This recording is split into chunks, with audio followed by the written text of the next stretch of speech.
Oke, assalamualaikum warahmatullahi wabarakatuh. Kita ketemu lagi di sini pada mata kuliah ini. Subbab yang akan kita bahas yaitu tentang pembentukan diagram fase. Sambil membaca hubungan, kita juga sambil melihat ini. Jadi saya akan mencocokkan dengan yang ini. Hubungan antara temperatur, komposisi, diplot untuk mengetahui perubahan fase yang terjadi. Jadi akan ada dua variasi di sini, temperatur serta komposisi dari suatu bahan yang akan diteliti di sini. Dengan memvariasikan komposisi dari kedua unsur 0 dibagi 100% dan kemudian dipanaskan hingga mencair. Setelah itu didinginkan dengan lambat, artinya secara lambat ya, tidak langsung pas dingin. Diukur oleh dilaminator atau kalorimeter, maka akan diperoleh kurva pendinginan seperti pada gambar A. Jadi pada gambar ini ya, pada gambar ini. Oke.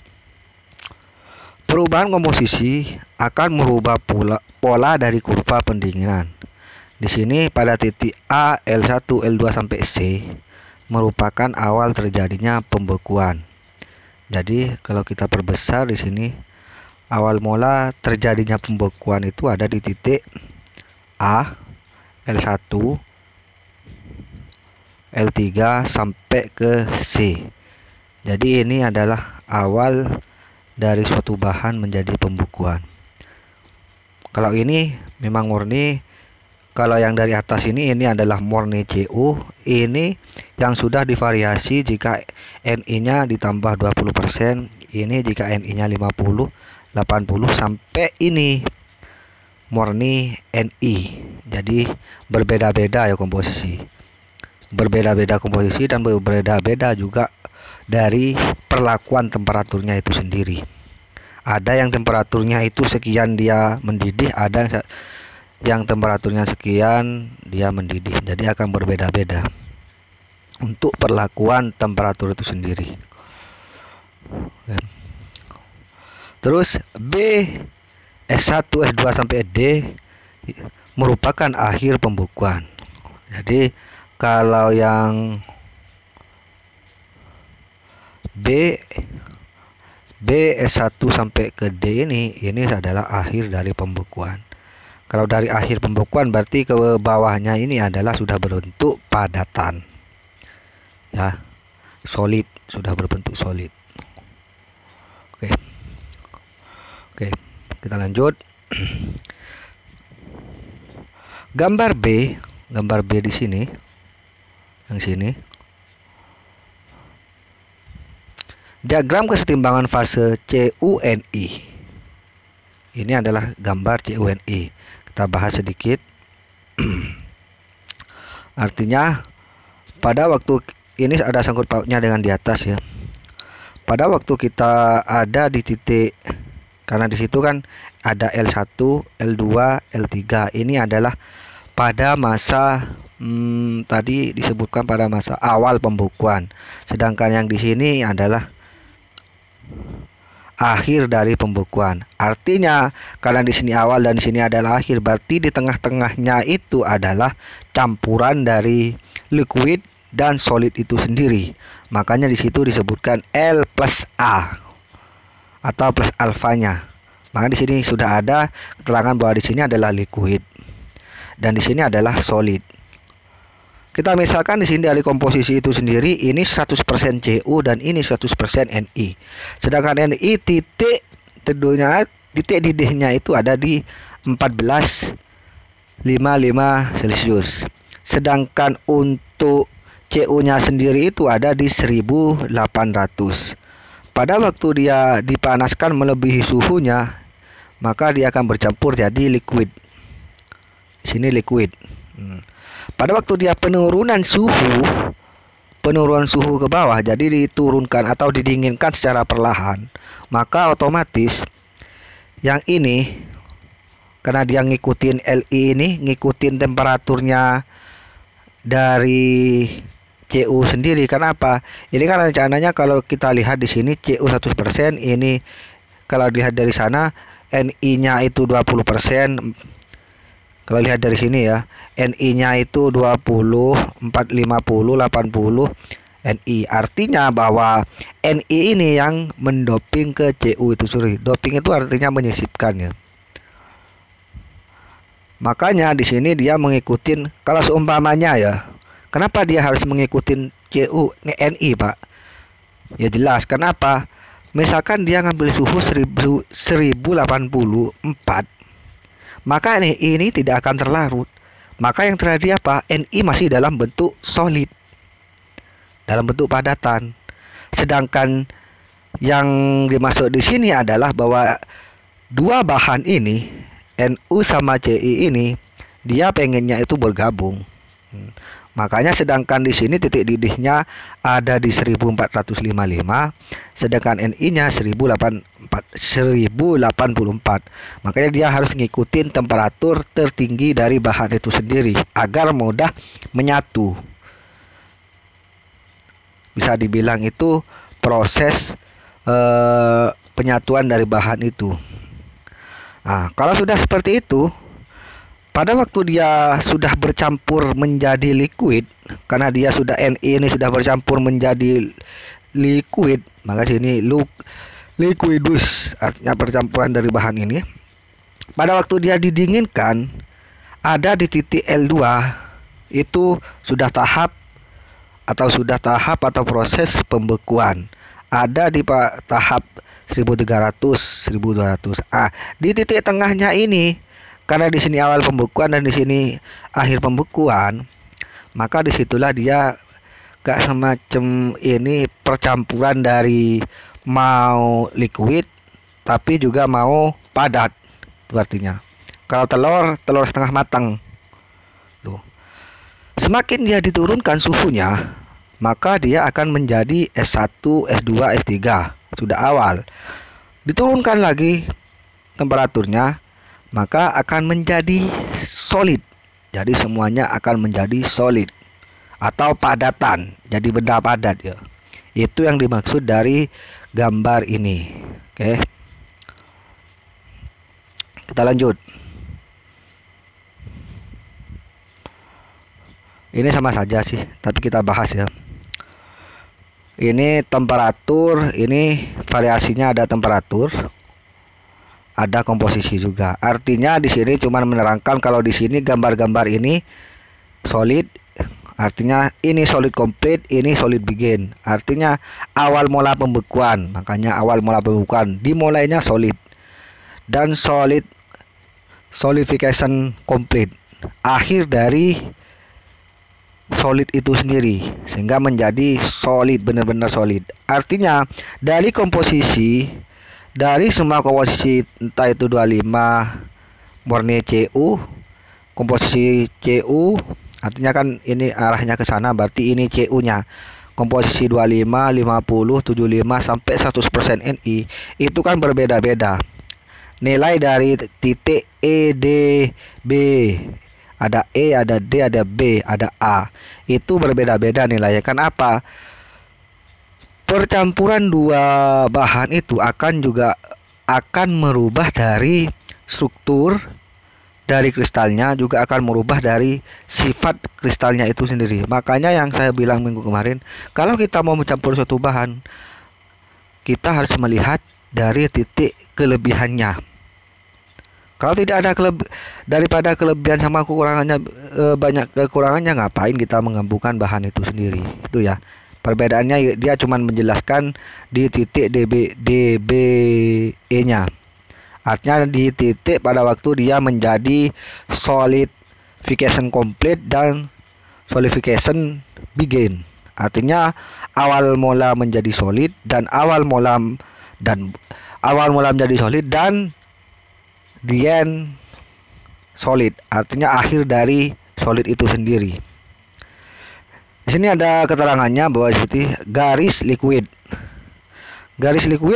menunjukkan temperatur terendah di mana logam dalam keadaan cair, atau temperatur di mana awal terjadinya pembekuan dari kondisi cair akibat proses pendinginan. Jadi yang ini ya, yang paling atas ini.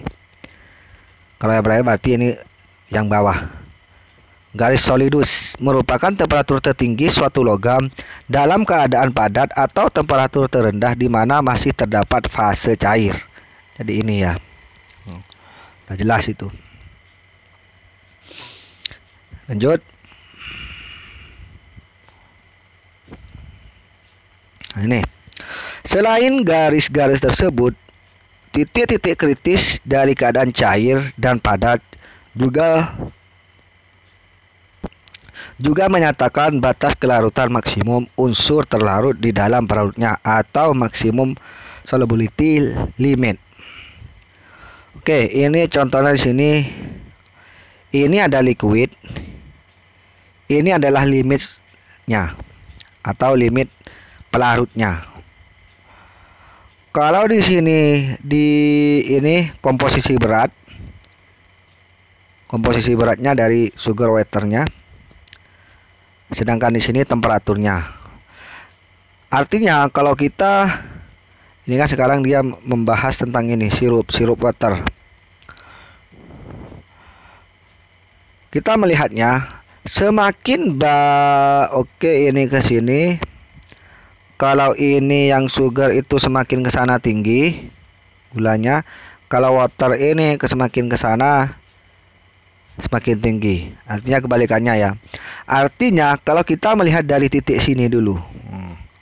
Kalau melihat dari titik ini, artinya sugarnya itu atau gulanya itu ada 60 dan waternya 40. Jadi ada di titik itu. Titik ini. Nah, ini. Jangan melihat dari titik itunya ya. Nah, artinya pada waktu itu dia sudah ada di titik maksimum pelarutnya. Jadi pada waktu dia titik maksimum pelarutnya itu percampurannya. Jadi pada waktu dia mau percampuran, pada waktu dia mau bercampur itu di titik maksimumnya. Kalau kita melihat dari variasinya ya. Kalau seumpamanya di sini ada juga titik. Di sini tuh anggap itu 70. Berarti kalau 70 berbanding dengan di sini 30, itu juga ada di titik maksimum pelarutnya. Kalau sudah melebihi dari itu, kalau perbandingannya 2:8, dia akan masih menjadi liquid. Jadi masih masih menjadi cairan. Sedangkan kalau sudah perbandingannya itu 8:2, ini sudah ada liquid solution, ada solid sugar. Jadinya sudah ada dua ya. Sudah dua. Jadi sudah dalam bentuk padatannya liquid solution dan solid sugar. Itu maksud dari gambar ini.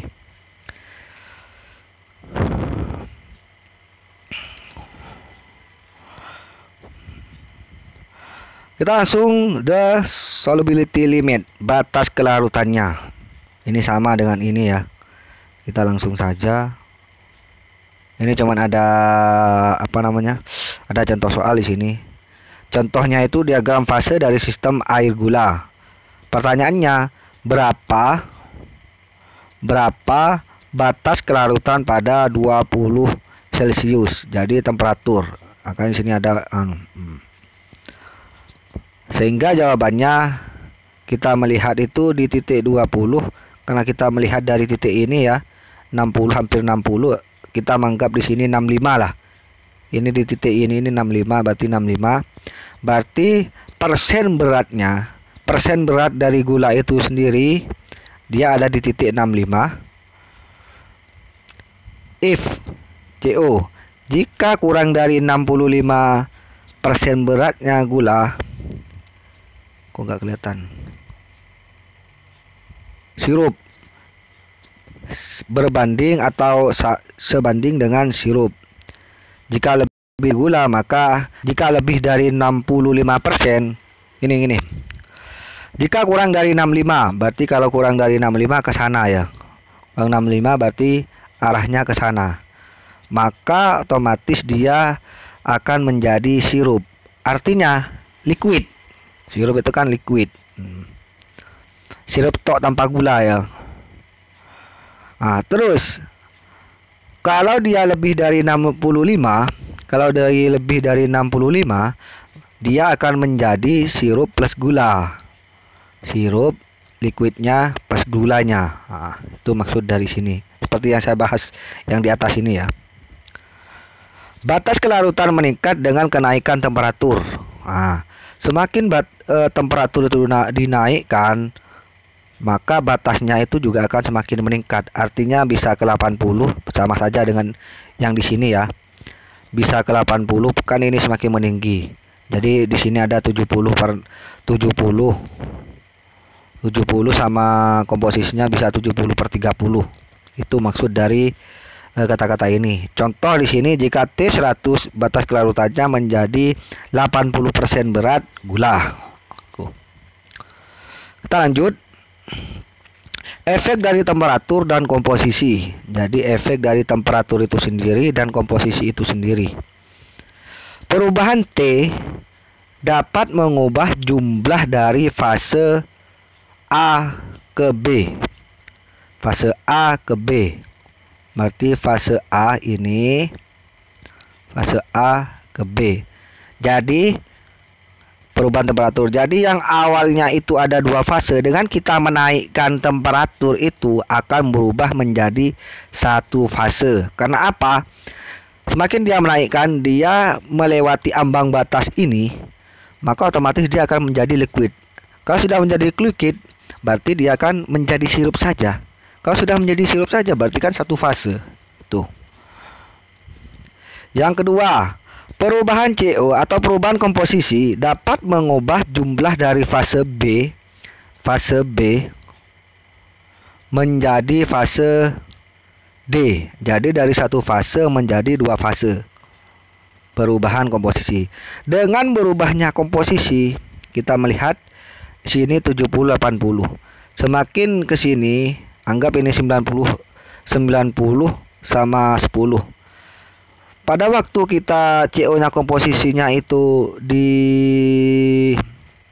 dinaikkan, perubahan komposisi kan, berarti otomatis kan dia akan merubah juga dari temperatur itu sendiri. Kalau temperaturnya tetap menetap kayak gini, berarti otomatis kan dia temperaturnya akan menjadi seperti ini. Makanya dia dari 1 fase menjadi 2 fase. Itu maksud dari kata-kata ini. Kan semakin melambat, semakin banyak komposisi itu tercampur, maka semakin banyak juga temperatur yang harus dinaikkan. Misalkan lah, air yang sedikit sama air yang banyak, jika kita memanaskan, kita menurut suhunya sama lah, 100 Celcius.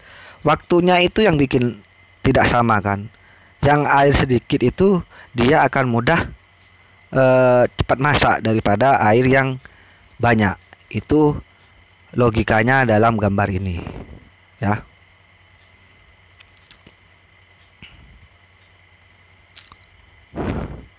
Terus ini adalah kurva pendinginan dari logam murni awal mulanya. Nah, ini kita melihat keterangannya aja ya. Kita berbesar. Yang pertama itu pure metal pada poin TA. Poin TA berarti di sini ya. Di sini TA. Terus setelah itu terjadinya cooling of liquid. Berarti pendinginan pada liquid metal AB. Ini awal mula terjadinya, setelah itu ada pendinginan dari metal A menjadi metal B. Di sini ini sudah ada keterangan bahwa di sini adalah awal mula terjadinya solid. Karena misalkan di sini ada temperatur didihnya, sudah di temperatur didihnya, setelah itu didinginkan secara perlahan, maka pada titik B ini, ini T, B, dan C, ini sudah awal mula menjadi solid. Solidification begin, awal mulanya. Terus keterangan nomor 3 itu pada poin B,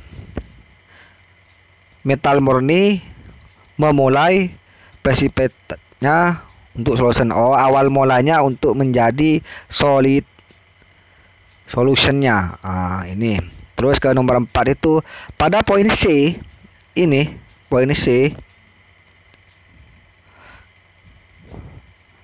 Film metal sudah benar-benar menjadi solid. Jadi pada C ini dengan pendinginan secara terus-menerus itu, maka otomatis dia akan menjadi solid atau sudah akhir dari solid itu sendiri. Kita lanjut. Mana tadi, sampai mana tadi? B dan C horizontal showing horizontal komparator TBC. Nomor 5 more cooling. Oh, kita melihat di sini, ini kan masih dalam angka ini, time ini ada hubungannya berarti dengan waktu. Pada waktu dia ini, dia kan waktunya sedikit dan ini masih dalam bentuk liquid. Pada waktu di awal mula didinginkan, berarti dia sudah mulai awal mula menjadi solid. Maka waktunya kan segini. Ini plus L. Jadi plus L ini artinya dia sudah ada percampuran liquid sama padatan, telur setengah matang. Pada waktu segini dia sudah akan menjadi solid. Makanya cooling of solid, pendinginan untuk solid itu sendiri. Oke, kita lanjut. Kurva pendinginan dari besi murni ini sama saja ya. Ini oke. Kurva pendinginan dari logam, oke lah, tidak usah kita bahas. Oke, saya rasa kita nyampe sini saja dulu. Minggu depan kita akan membahas masalah ini ya, klasifikasi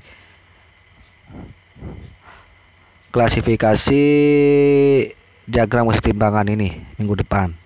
Jadi kita tenang-tenang saja, santai. Yang penting materi yang saya terangkan itu bisa nyampe ke kalian. Artinya apa? Meskipun saya sudah memberikan RPS atau RPM kontrak kuliah itu ada beberapa judul atau beberapa bab, tapi saya tidak mungkin menyelesaikan bab itu secara sempurna. Karena prinsip saya lebih baik tidak menyelesaikan semua bab, asalkan Anda benar-benar paham dengan materi itu sendiri, daripada saya menyelesaikan semua bab tapi Anda tidak paham. Mending saya selesai 1 bab, 2 bab, 3 bab, tapi Anda paham dengan apa yang saya terangkan. Oke. Untuk masalah tugas, mungkin untuk sementara tidak ada tugas, karena saya pengen Anda itu lebih fokus pada materi. Mungkin tugas itu akan saya berikan kalau setelah selesai bab ini ya. Oke, kita ketemu minggu depan. Assalamualaikum warahmatullahi wabarakatuh.